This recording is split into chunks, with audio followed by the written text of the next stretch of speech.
which we are enjoying as distress and pain, as explained in the 20th verse of the 7th chapter. A person who has completely ended the reactions of all sinful activities and who is fully engaged in pious activities, being freed from the duality of this material world, becomes engaged in devotional service to the Supreme Personality of Godhead, Krishna. In other words, those who are actually engaged in the devotional service of the Supreme Lord are already freed from all reactions. For those who are engaged in the devotional service of the Supreme Personality of Godhead, all sinful reactions, whether fructified in the stock or in the form of a seed, gradually vanish. Therefore, the purifying potency of devotional service is very strong, and it is called Pavitram Uttamam, the purest. Uttamam means transcendental. Tamas means this material world or darkness, and Uttamam means that which is transcendental to material activities. Devotional activities are never to be considered material, although sometimes it appears that devotees are engaged just like ordinary men. One who can see and is familiar with devotional service, however, will know that they are not material activities. They are all spiritual and devotional, uncontaminated by the material modes of nature. It is said that the execution of devotional service is so perfect that one can perceive the results directly. This direct result is actually perceived, and we have practical experience that any person who is chanting the holy name of Krishna, Hare Krishna, Krishna Krishna, Hare Hare, Hare Rama, Rama Rama, Hare Hare, in course of time feels some transcendental pleasure and very quickly becomes purified of all material contamination. This is actually seen. Furthermore, if one engages not only in hearing but in trying to broadcast the message of the devotional activities as well, or if he engages himself in helping the missionary activities of Krishna consciousness, I mean, it's not only he who distributes, but also those who help or assist get the same benefit, or those who support. He gradually feels spiritual progress. This advancement in spiritual life does not depend on any kind of previous education or qualification. The method itself is so pure that by simply engaging in it, one becomes pure. In the Vedanta Sutra, this is also described in the following words: Prakashascha karmani abhyasat. Devotional service is so potent that simply by engaging in the activities of devotional service, one becomes enlightened without a doubt.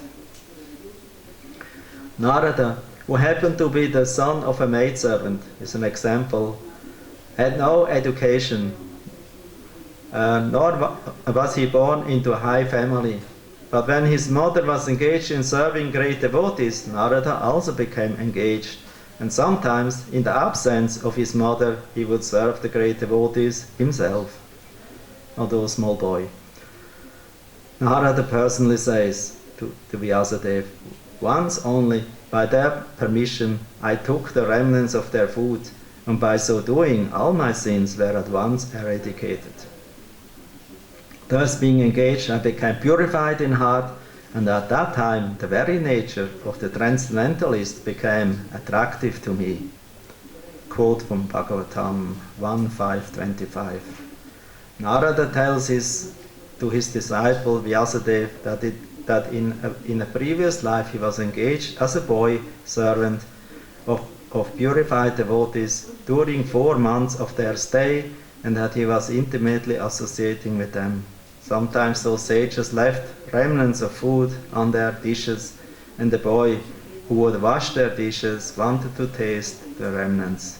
So he asked the great devotees whether he could eat them, and they gave their permission. Narada then ate those remnants and consequently became freed from all sinful reactions. As he went on eating, he gradually became as pure-hearted as the sages, and he gradually developed the same taste. The great devotees relish the taste of unceasing devotional service of the Lord, hearing, chanting, etc. And by developing the same taste, Narada wanted also to hear and chant the glories of the Lord. Thus, by associating with the sages, he developed a great desire for devotional service. Therefore, he quotes from the Vedanta Sutra, Prakashascha karmani abhyasat. If one is engaged simply in the acts of devotional service, everything is revealed to him automatically, and he can understand. This is called prakash, directly perceived. Narada was actually a son of a maidservant, a dasi. He had no opportunity to go to school. He was simply assisting his mother, and fortunately his mother rendered some service to the devotees. The child Narada also got the opportunity, and simply by association achieved the highest goal of all religious devotional service. Of all religions, namely devotional service. In the Srimad Bhagavatam it is said that religious people generally do not know that the highest perfection of religion is the attainment of the stage of devotional service. Generally, Vedic knowledge is required for the understanding of the path of self-realization. But here, although he was not educated in the Vedic principle, Narada acquired the highest results of Vedic study. This process is so potent that even without performing the religious process regularly, one can be raised to the highest perfection. How is this possible? This is also confirmed in Vedic literature. Acharya Vam Purusha Veda. One who is in association with great acharyas, even if he is not educated or has not studied the Vedas, can become familiar with all the knowledge necessary for realization.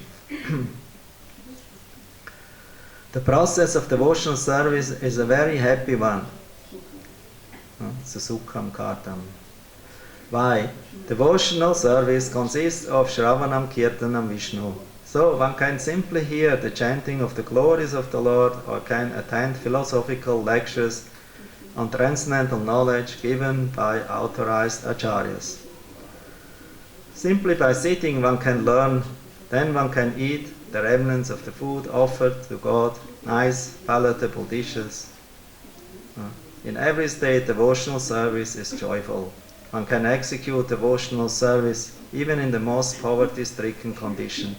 The Lord says, Patram Pushpam Palam. He is ready to accept from the devotee any kind of offering, never mind what, even a leaf, a flower, a bit of fruit, or a little water, which are all available in every part of the world. That can be offered by any person, regardless of social position, and will be accepted if offered with love. There are many instances in history. Simply by tasting the tulasi leaves offered to the lotus feet of the Lord, great sages like Sanat Kumar became great devotees. Therefore the devotional process is very nice, and it can be executed in a happy mood. God accepts only the love with which things are offered to Him. It is said here that this devotional service is eternally existing. It is not as the Mayavadi philosophers claim. They sometimes take to so-called devotional service, and as long as they are not liberated, they continue their devotional service, but at the end, when they become liberated, they become one with God. Such temporary time-serving devotional service is not accepted as pure devotional service. Actually, devotional service continues even after liberation. When the devotee goes to the spiritual planet in the kingdom of God, he is also engaged there in serving the Supreme Lord. He does not try to become one with the Supreme Lord. As it will be seen, actual devotional service begins after liberation. So in the Bhagavad Gita it is said, Brahmabhuta, after being liberated or being situated in the Brahman position, one's devotional service begins. By executing devotional service, one can understand the Supreme Lord. No one can understand the Supreme Personality of Godhead by executing Karma Yoga, Jnana or Ashtanga Yoga or any other yoga independently. Without coming to the stage of devotional service, one cannot understand what is the Personality of Godhead. In the Srimad Bhagavatam it is also confirmed that when one becomes purified by executing the process of devotional service, especially by hearing Srimad Bhagavatam or Bhagavad Gita from a realized soul, then he can understand the signs of Krishna or the signs of God. Evam prasanna manaso bhagavad bhakti yogataha. When one's heart is cleared of all nonsense, then one can understand what God is. Thus the process of devotional service of Krishna consciousness is the king of all education and the king of all confidential knowledge. It is the purest form of religion and it can be executed joyfully without difficulty. Therefore one should adopt it. So Thakurani, you are ready? You are late? Yes, I'm ready. Also, Sorry. put yourself together. Raja Vidya Raja Goyam Pavitramidam Uttamam Pratyaksha Bhagavam Dharmyam Susukham Katam Avyayam. This knowledge is the king of education, the most secret of all secret. It is the purest knowledge, and because it gives direct perception of the self by realization, it is the perfection of religion, it is everlasting, and it is joyfully performed.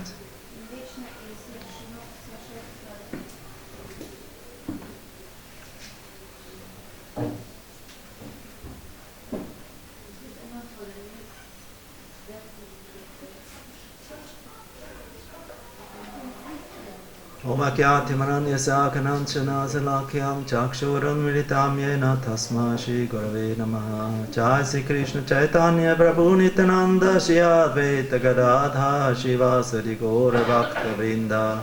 Hare Krishna Krishna Krishna Hare Hare Hare Ram Ram Ram Hare Hare. Mukham Karoti Vachalam Pangum Langayati Krim Yat Kripatam Maham Bande Shri Gurum Dinataranam Paramananda Madhavam Krishna Chaitanya Ishvaram. So, 9th chapter, very beautiful, very essential. In many places, whenever they make recitation of one chapter of Bhagavad Gita, they choose the 9th,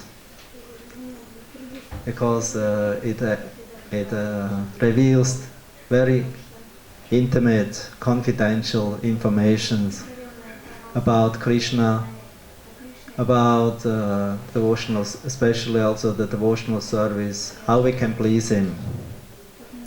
Therefore, this is the confidential subject of the Bhagavad Gita, how to please actually the Supreme Lord.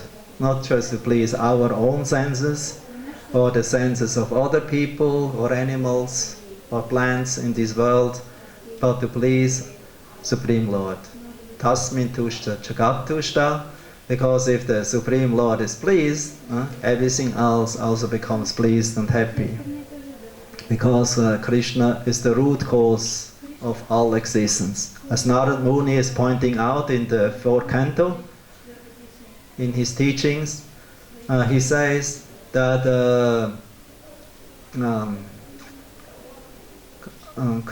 devotional service is like watering the root of a tree. You don't have to sprinkle water on the different branches and leaves of the tree or the fruits of the tree. Maybe somebody will think, I only put the water on the fruit. I will sprinkle water because over the apple, because I like the apple so much. What will happen? He will get the apple. He will not get the apple because he forgets to satisfy the root of the tree. Because the root of the tree will nourish each branch and also each apple of the tree. Not actually the the fruit will become very juicy, will become very tasty. Huh? And another example what Narada gives in that verse, he says it's like the eating process. We know all the stomach is the person or the instrument who will digest everything and distribute it. But the tongue thinks, no, let me taste. Let me taste. Let me taste the fruit. So, but only by I would say, nourishing the different senses, like the tongue and the hands, or the feet, or the eyes, or the ears, because I think, oh, maybe my eyes are very important. I like to see the nice films, or nice object in this world. So I want to nourish directly the eyes. So, not possible. You cannot put the apple in the eye. You cannot, and if somebody likes to hear nice music, we cannot put the apple in the ear. Here, eat something so that you become strong. That here your hearing power improve or become steady. Now we have to feed the stomach through the chewing process of chewing the apple. So it's some work. It's not easy to just to put it in the eyes or in the ear. You have to chew nicely, then it is already half digested. And the stomach will take it and will distribute the energy all over. So therefore Narada Muni, he says in his teachings that in similar way the Supreme Personality will become pleased if we are pleasing Him directly by devotional service. And then if the Lord becomes pleased, automatically all His part and parcels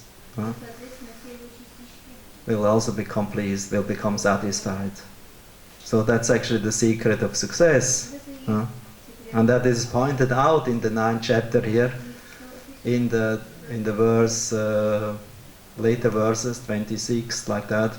Patram pushpam palam toyam. Parvati. Parvati, you know the verse? Patram pushpam palam toyam yume bhakta prayashati. So by this feeding the Lord with nice foodstuffs, patram pushpam palam toyam. It's very simple. Everyone can afford. The Lord will become pleased, will become satisfied. And if the Lord is pleased, then we also will become happy. So if we try to become happy independently, it will be a failure. So therefore devotional service, it's actually the central part of the Bhagavad Gita. It's the heart of the Bhagavad Gita. And then especially glorified in this 9th chapter of the Bhagavad Gita, this confidential message of Krishna, how to engage in the bhakti process for His pleasure. And that will actually make your life perfect. Therefore it is the king of all education, it is the king of knowledge. And what is the result of this kind of devotional service? First of all, it is the purest of all. It is, and what happens if you come in touch with purity or with fire? So you become fiery too. If you put iron into fire, what happens? Iron gets also fiery. Somebody maybe will argue and will say, no, it is still iron. Okay, touch it, Prabhu. You burn your finger. Okay, you believe it now. It's not a belief anymore. We have the realization, we have the fact. Fire is burning. The iron, it's still iron, but it's become fiery. It takes the quality. Ataksi Krishna nama dina bhave grayam indriyaya sevamukhe jivado svayam eva sparatyada. That's in Padma Purana stated. If we cannot see or perceive Krishna with our material senses, with our eyes. Nor can we actually hear the holy name with our ear. We cannot perceive anything about spiritual nature with our material senses. Therefore the senses have to become purified. And how they become purified? Sevo mukhe hi jivado svayam eva sparatyatha. So by engaging them in the service of Krishna. Therefore devotional service is the purest of all. Also this knowledge about the devotional service, about Krishna, because Krishna is apapashuddham, is completely pure. The holy name is also completely pure. It's not different from Krishna. Nama chintamani Krishnas chaitanya rasa vigraha purna shuddha nitya muktam pinatvam nama namino. So therefore by coming in contact somehow or other, knowingly or unknowingly, gyata or agyata, sukriti, we will get benefit and become purified. Doesn't matter if you are educated or uneducated. And Narad Muni is the example what Prabhupada is choosing here, quoting from the first canto of the 5th chapter of first canto, where Narada Muni tells to Sri Vasudeva about his own life, how he actually became purified. He was just a small boy. He was not born in a high-class family. No, he was son of a Shudrani, of a maidservant. But he had the good fortune to come in contact with Bhaktivedantas, with self-realized souls, who came to their house during the rainy season, Chaturmasya. For 4 months they stayed there. And because the Bhaktivedantas, they were pure devotees, they were always engaged all the time in devotional service, hearing, chanting, remembering Krishna, associating with each other, preparing food and eating, sharing it together, prasadam. So in this way they became they were engaged always in devotional service, speaking about Vedanta, about Krishna Katha, and knowledge about Krishna. And the son of the Shudrani, 5 years old, he heard, he was there, he was uneducated, he didn't went to school, but just by hearing from them, maybe he understood something, maybe he didn't understood. Like Prabhupada also often told, doesn't matter if you understand or don't understand what we are reading here or what we are speaking. The main thing is that we hear attentively, and then a change in the heart will happen. Because Krishna Katha, either in story form or in knowledge form,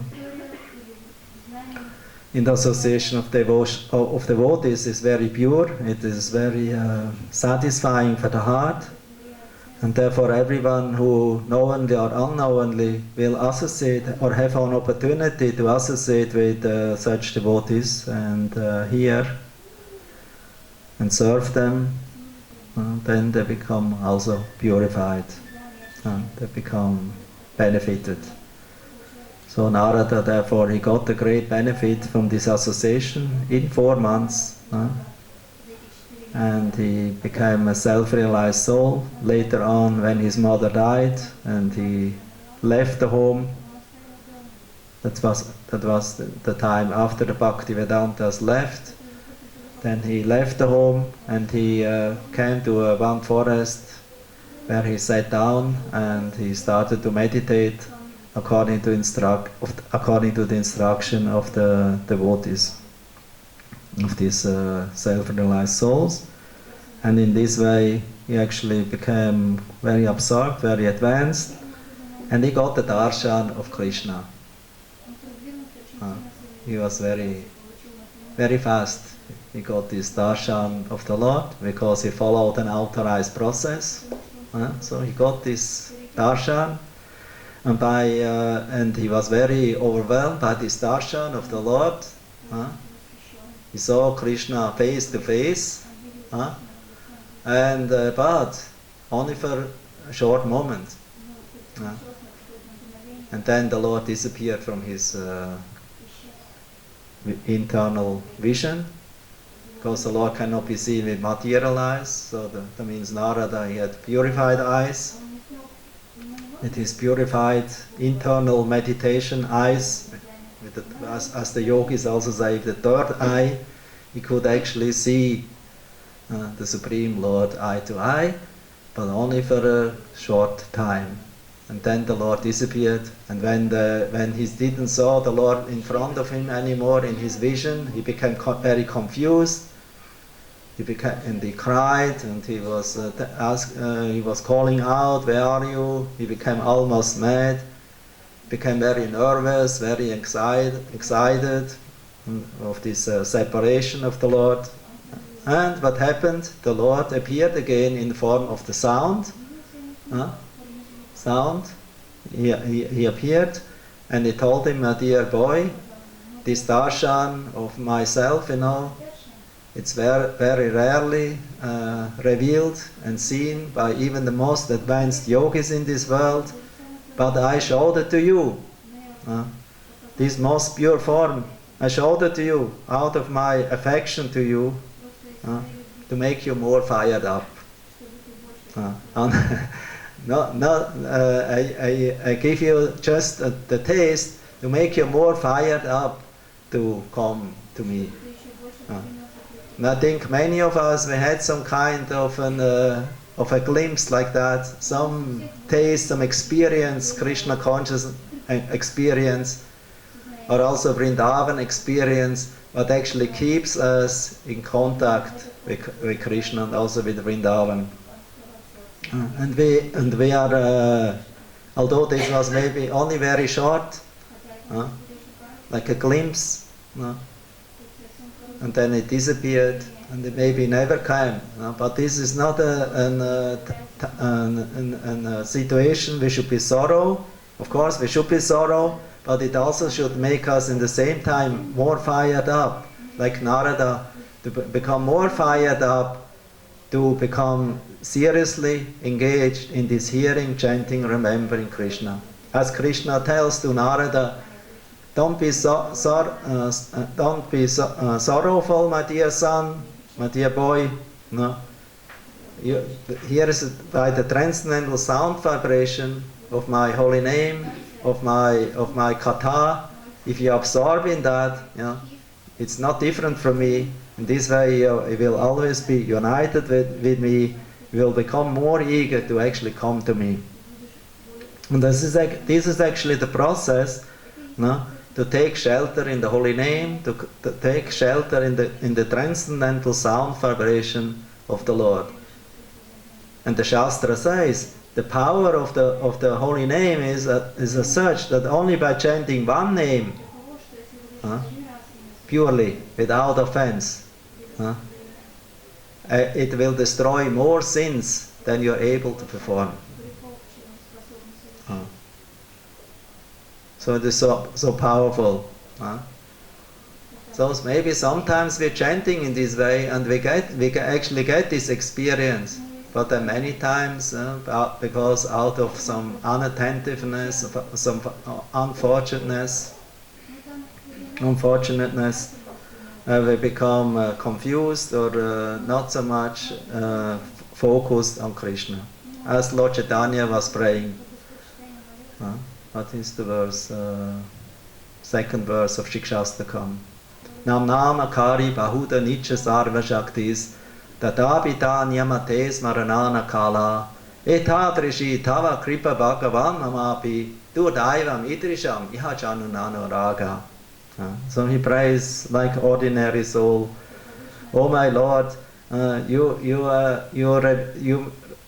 holy name, you revealed yourself in so many names, and all these names are not different from you.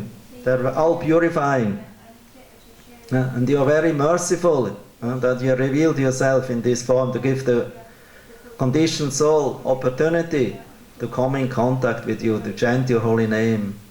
And although you made it so easily to give your holy name so freely, Krishna, Govinda, Vasudeva, and so on, I'm so unfortunate.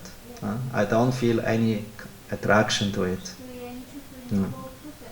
So out of misfortune, out of offense or inattentiveness, we are maybe not focusing so much. Sometimes if one is neophyte or new or not educated or knowledgeable at all about Krishna Nam or about Hare Krishna movement, so we come in contact, so we become very enthusiastic. Like yesterday I was buying the film here about Prabhupada movie, of Prabhupada's, the whole collection of, actually I never saw this film of Srila Prabhupada here in Vrindavan, Krishna Balaram installation.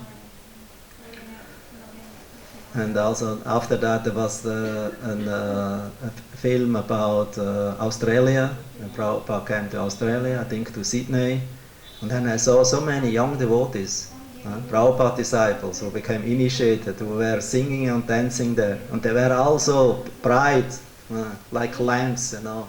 Everyone was so effulgent, so much blissful. And everyone could see that they had only one thing in mind, Prabhupada. They had Prabhupada in mind. They were only looking on Prabhupada. Wherever Prabhupada went, they were following him. And when Prabhupada was in temple, you know, they were there in great kirtans. And everyone was dancing jubilantly, jumping up and down, and with fiery heads, you know, and smiles. So it was a wonderful impression. It was 1975.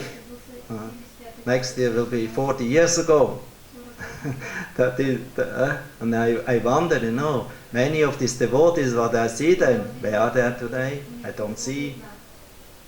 Or I could not recognize them because now we are 40 years older. So, but the bliss is there. The bliss is there. Sometimes the bliss becomes very manifested to the outside, and everything is fresh and very rejuvenating. It is a new life. Maybe later on, sometimes one doesn't see this so much in a devotee, but we should not think that this is not there. It is there. Can be inside, it can be outside expressed. But the benefit can be seen by coming in and touch a devotee. He completely changes you. It's like a touchstone, Chintamani stone. He completely turns your life. You become ecstatic. You don't know. I think many of the devotees in that time, I also was a part of it. Not at that time here in Vrindavan, but I know how it was. We didn't know much about Hare Krishna Mahamantra. We didn't read many books in that time. Had practically no idea what was going on, but we felt so much ecstatic by chanting the holy name. Maybe there was some slight attraction also to deity. Deity. Although many times deity was so much covered by dress and flowers, we could not hardly recognize what is actually deity and what is part of the deity, you know. So it was difficult sometimes to see. So it was not maybe the first thing that impressed us and that kept us in Krishna consciousness. But the first thing that actually kept us in Krishna consciousness was the enthusiasm of the devotees, the bright faces that we never see in this material world, and how they were chanting the holy name, this ecstasy, this bliss, and they were chanting Hare Krishna mantra. When they chanted Hari Haraya Nama Krishna, Yadavaya Namaha, and Govinda Jai Jai. So that was so wonderful. The Govindam Adipurisham, there was such a bliss, such a concentration, such a blissful atmosphere. And you could see everything was like floating in an ocean of the nectar, full of effulgence, you know, of like the sun, like thousands of suns. Like when King Prataparudra, for example, the king of Orissa, he was very curious to learn, to see the Bengali Vaishnavas when they came to Jagannath-puri the first year, to see Lord Chaitanya there. So they came from Bengal and arrived in Puri and entered the Jagannath-puri, and the king from the roof, he was looking down to see from a distance all these brilliant devotees. And there was Sarvabhauma Bhattacharya next to him, and he introduced each and every devotee. You see there, this is Nityananda Prabhu, very dear devotee and associate of Lord Chaitanya, expansion of Lord Chaitanya's Svarup. And this is Advaita Acharya there, the man, the older man with the beard and with the long hair. And this there is Gadadhar Pandit. This is Mukunda Datta there, the singer. And this is Haridas Thakur there. And this is Srivas Thakur there. And this is his brother Ramai. And these are his other two brothers. So he introduced each and every devotee of Sri Chaitanya Mahaprabhu. And the king was so overwhelmed by seeing this effulgence of the devotees and their Sankirtan, that he saw. I have seen, he told, I have seen many kirtans in my life in this town of Jagannath-puri, and many bhajaniyas and kirtaniyas, but I never have seen such bright faces, ecstatic faces, like the associates of Lord Chaitanya Mahaprabhu. How ecstatic they were, how bright they are. And Srila Prabhupada, also in one commentary I read yesterday in Chaitanya Charitamrita, he wrote a very nice commentary in the Adi Lila, in Lord Chaitanya's appearance, where he describes that the devotees of Lord Chaitanya are like moons, and Lord Chaitanya is like the sun. There's one sun, but there are many moons. And Prabhupada says the scientists, they say actually the stars, they're all sun, but actually they're all moons. And why they seem to be like suns? Why they're brilliant? No? You don't see them in the day. In the day you cannot see the stars, no? Because they reflect the sunlight. They're all moons. And therefore Prabhupada told devotees, if their heart become very purified, like a mirror, Chaita Tarpanam Archanam, Bhava Mahadavagni Nivapanam, Shraya Kairava Chandrika Vitaranam Yadavadu Jivanam. If the heart become purified by devotional service, by chanting Hare Krishna Maha Mantra, the heart and the mind become purified. It becomes like a mirror. Now the mirror is maybe dusty, covered by dust, because we didn't purify him, polish him since many, many lifetimes. So it is completely dusty. And therefore we cannot see. We cannot see us. We cannot see anything. So what to speak to see the Lord? We cannot even see ourselves in the mirror if it is covered by dust. But if this mirror becomes polished by devotional service, beginning with hearing, chanting, remembering about Krishna, Seno Mukhe Jivado, Svayam Eva Spurat Yada, then Krishna becomes reflected. He's like the sun, and he reflects himself in the pure heart of the devotee. And then if you look in the heart of the devotee, it looks like a sun. Like Krishna is there.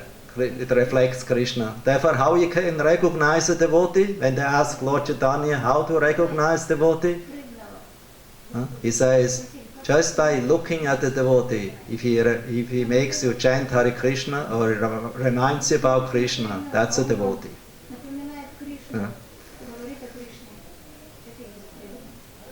So therefore, devotee should always wear devotional dress, tilak, Vaishnava marks, tulsi, neck beads, japamala, That's the external, of course. Bhaktivinoda Thakur, he says, this doesn't make the Vaishnava. That's only the external symbols of the Vaishnava. What actually makes the Vaishnava is the Vaishnava purity. His enthusiasm, his purity. And that he actually reflects his spiritual master and Krishna in his heart. Because that's the only thing what he has in his heart. That's the only thing what he has in his heart. What he has in his heart? Oh, Krishna and his spiritual master. Therefore he is reflecting that. He is reflecting Krishna and the spiritual master. And he doesn't have to speak much. Sometimes one maybe speaks much, sometimes one doesn't speak much. So the devotee in any way can become attractive by his devotional qualities. Diksha karunika suridam sarvadehinam achata satrava shanta sadhava sadhu bhushana. So devotee is defined by Kapila Dev. He is very tolerant, he is very merciful, he is friendly and equipoised to all living entities and friendly to all living entities. He has no enemy. Achata satru. He has no enemy. And he's very pure. He's very saintly. Because he always carries Krishna in his heart. Bhavat vidi bhagavatas tirtha bhutvas vayamibo tirtha korvanti tirthani snantakstena gataprita. So like Yudhishthira Maharaj, when his uncle Vidura came back from pilgrimage, from pilgrimage in India, he visited many holy places. He didn't want to take part in the Kurukshetra war. So he left the home, actually was driven out by Duryodhana. So he used the opportunity to go on pilgrimage. On that pilgrimage, he met Uddhava, he met Maitreya Rishi, he received transcendental association of these great associates of Lord Krishna, especially Uddhava, and later on his spiritual master.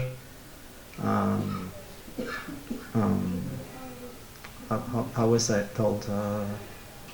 The Rishi, how we say? Maitreya Rishi. So he got the transcendental instructions in Bhagavatam, and the last words of Krishna, the message of Krishna for him, especially for Vidura. And Vidura he was a saintly person, he's Mahatma. And so when he came home to Hastinapur, King Yudhishthira received him and he congratulated him. Bhavat vidi bhagavata tirtha bhuta svayamibo. Oh, personalities like your good self, my dear uncle Vidura, are pilgrimage places in themselves. Why? Because they always carry Krishna or Krishna's message in their hearts. And therefore they go and visit in holy places, not just for the purpose of purifying. Of course, for them, they want to become purified, therefore they're visiting holy places. But actually the place, the holy place itself become purified by the presence of a saintly Mahatma like Vidura, who was visiting holy place. So therefore he's a holy place in himself, because he can purify holy places. Tirtha kurvanti tirthani svantaksena kataprita. So that's stated in the Srimad Bhagavatam by Yudhishthira Maharaj. He congratulated his uncle, you are a pilgrimage place in yourself, because you are so pure, you always carry Krishna in your heart. And so, if you carry Krishna in your heart, or Krishna's instructions in the Bhagavad Gita or Srimad Bhagavatam, you're a pilgrimage place. That's not an ordinary place. That means your temple, your body becomes like a temple. If we only externally go to the temple, but our heart will not become a temple, that is not ultimately the perfection. It's not the ultimate perfection. So for neophyte, it's very important to go to the temple, but ultimately we should establish a temple in our own heart, and in every house, and in every heart, the temple should be installed.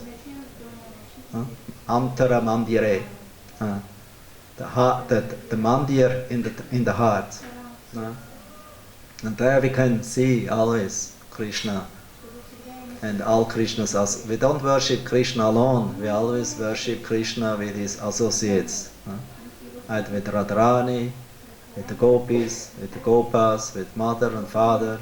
So many associates. Or Lord Chaitanya with his associates, the Panchatattva. So we don't worship them alone. Always together. That's the absolute truth. That's how Gaudiya Vaishnavas. We are therefore not Krishnaites. We are not Krishnaites. We are Gaudiya Vaishnava. We are Radha Krishna devotees. Or Krishna Balaram devotees. Because we are never worship Krishna alone. The Krishnaites, they worship Krishna alone. But the devotees of the Vaishnavas, of Gaudiya Vaishnavas, they worship always Radha Krishna together. Krishna the Purusha with Shakti, with the representation or the embodiment of pure devotional service. And that's the most easy way how we can please the Lord. So that's actually the secret, that we never approach Him alone, we approach Him through the spiritual master, through those who are dear to Him. And in this way, one can get the special mercy. Like Krishna tells to Arjuna in the Adi Purana, he who claims himself my devotee is actually not my devotee. Only the devotee of my devotee is my real devotee. Dasa dasa anudasa. So that is the quickest way how to become benefited, because the mercy comes through the association of devotees. Some critics, they say, yeah, we can see many devotees, they're practicing devotional service for so long time, but they don't get direct perception of Krishna. Because Krishna, the absolute truth, is invisible, is in your heart, is invisible. And if He becomes visible, if He manifests Himself in the material world, He's not perfect anymore. Then He takes the nature of defect, of material nature. Therefore, Krishna, what He tells about them? They're mudas. Amam dushkritina muda. So they're muda. Because they take me as an ordinary person. When He appears in this material world as in a human form of life. Aham prakasha sarvasa yoga maya apavrita mudhoyam apichanati lokayam acham avayam. They don't understand my infallible, indestructible form. They don't understand. It's completely pure. It doesn't become infected by the material nature. And also the devotee who actually meditates about me, who serves me, doesn't become infected. Because he's always absorbed in me. He becomes transcendental as me. That's only possible by bhakti, in Krishna consciousness. Not possible anywhere. It's not possible by karma, jnana, yoga, jnana, dhyana, meditation. It's not possible by tapasya, or by austerities. Not possible by giving charity. It's not possible by yajna, sacrifices. Because 6th canto of Srimad Bhagavatam, 2nd chapter, the Vishnu Dutas say all these processes, dana, tapa, gyan, what else we have? All these processes who are not directly connected with bhakti, they just root out the weed. of sinful life, but don't destroy the seed. Don't destroy the seed. It's only a rooting up of weed. Tapasya brahmacharina, dhamena cha, yamena cha, yamena dhamena cha, yagena satya sauchabhyam, yamena nyamena va. Bhagavatam also, in relation with Achamil's story, Shukadev Goswami says,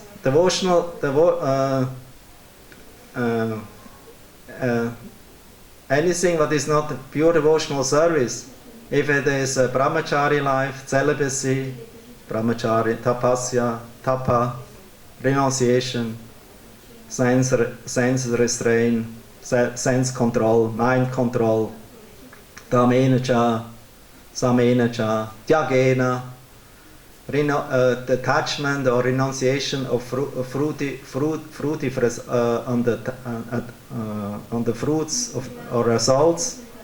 That's tyagena. Satya, speaking only the truth or living in the mode of goodness. Satya. Sauchyam, living in the mode of goodness by bathing, like that, meditation, insight, Gayatri mantra. So this is an internal, external purification. Tyagena satya sauchyabam yamena yamenava, and following rules and regulations, accepting things and rejecting things. This is undoubtedly helpful for purification and for uprooting the sinful seeds. But what will happen after the next rainfall? If you root out just the weed to protect your beautiful salad plants, more weeds come. And you ask, how possible? Just rooted them out.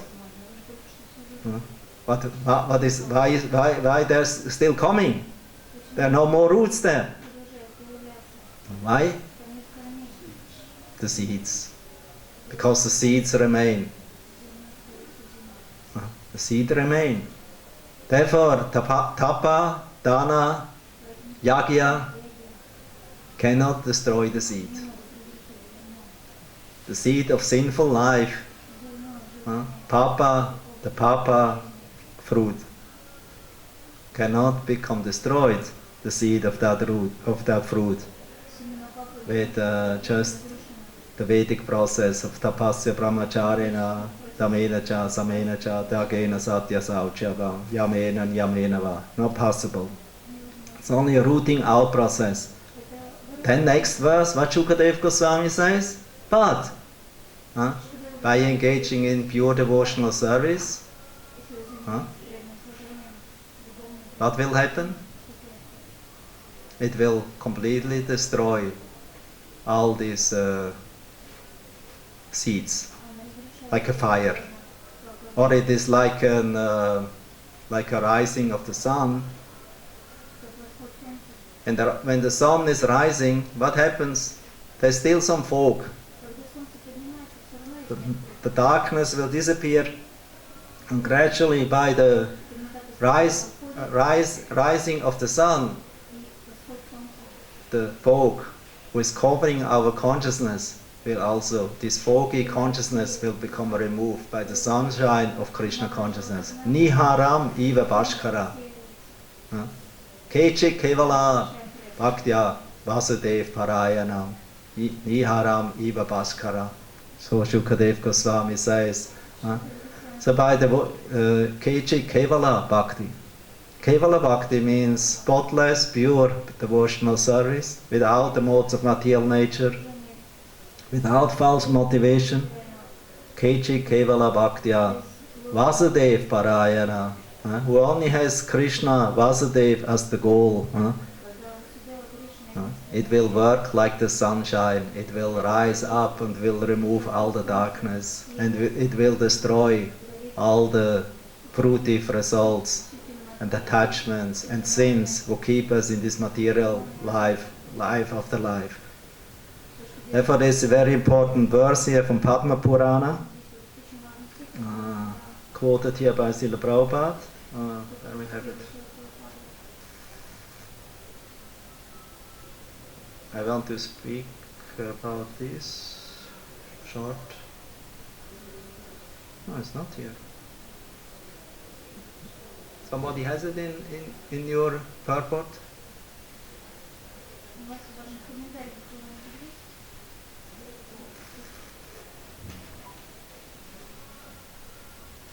There's a Sanskrit word from Padma Purana.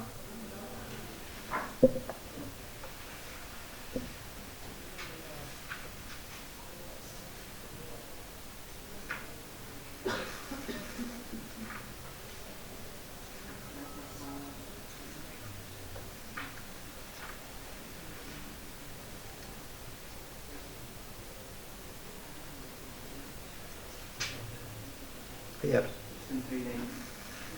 Aparapta palam papam kutam bijam palon mukam kramena ina praliyate Vishnu bhakti radatmanam. So here it defines from Padma Purana the karma has two stages. One is called pararabdha, the other one is apararabdha. Apararabdha means not manifested, and prarabdha means that is manifested from last life. Because therefore, due to our past life activities, sinful or pious, we get a body. That's the result. We become born in a male body, female body, a nicely looking body, ugly, nice education, bad education, in a certain family, high class or low class or untouchable family, or in a certain nation, like that. This is due to past life. This cannot be changed. You get it? That's the fruit from past life. So the karmi, he's enjoying the fruits of past life, either sweet or bitter fruits, or mixture of both. So he enjoys and suffers. But if somebody becomes a devotee, it doesn't matter if you're from Brahmana family or from dog-eater family or untouchable family. Because Krishna is not looking if you're a touchable or untouchable, if you're Suchi or Muchi. Because it's like the sunshine, and if you come in contact with the sun, it will purify you. Or like with fire, as I told in the beginning, or explained in the beginning. It's purifying, like iron becomes fiery. So if one comes in contact with Krishna, it doesn't matter who you were in past, from your prarabdha karma, dog eater or brahmana, doesn't matter. So we become Vaishnava. Therefore, it's an offense to consider a devotee according to his past life. Brahmana, Kshatriya, Vaishya, Shudra, untouchable, touchable, nice family, not so nice family. Doesn't matter, that is ignored. Krishna is not looking at that. Because he lifted you up. Guru and Krishna lifts you up from our material identification. And he gives us a place on his lotus feet and the association of devotees. So therefore this parabdha karma partially or step by step gradually becomes reduced by devotional service. There's no other process who can reduce prarabdha karma. And Krishna never removes the whole prarabdha karma, because if the whole prarabdha karma is finished, then you're also finished. Your body is finished. You're liberated. Or you go to the next body. That means your fruit from last life, the action, reaction is finished. So, and your karma says so you have to go to the next body to go further. Or you're liberated, or you go back to Krishna. But the prarabdha karma is not completely destroyed. It is kept for a certain certain thing, because it is not that everything in your body, the body and everything will change immediately. It becomes gradually. Everything becomes more spiritualized. And Baladev Vidyabhushan, he gives a very nice example. Mataji, you will love it. Who of you make flower garlands? You? And somebody else? Who has flower garland experience? You also have flower garland experience. So you use needle with some thread in it, and you take a flower leaf, or maybe even many of them, and you pierce it through, right? So in the beginning it looks, that all of them are pierced at once, right?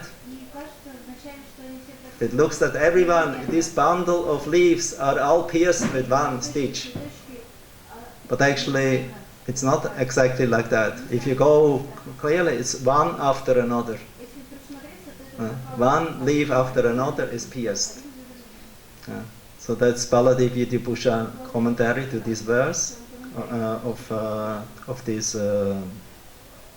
Bhagavad Gita, and also to this Padma Purana verse, that karma is gradually destroyed like piercing one leaf after another. It's not that all karma is immediately destroyed by devotional service.